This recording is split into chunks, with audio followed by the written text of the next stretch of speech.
None of us could expect such heartbreaking news today.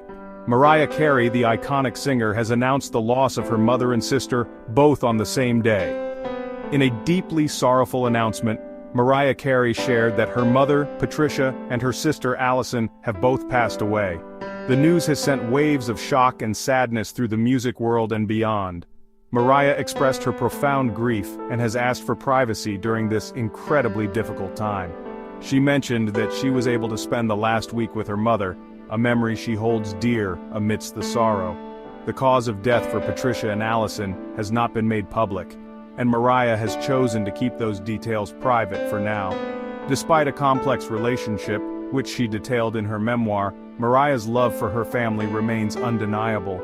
Fans from all over the globe are sending their condolences and support, standing by her side in spirit. Our hearts go out to Mariah Carey during this period of immense grief. Let's all respect her request for privacy and send our thoughts and prayers her way.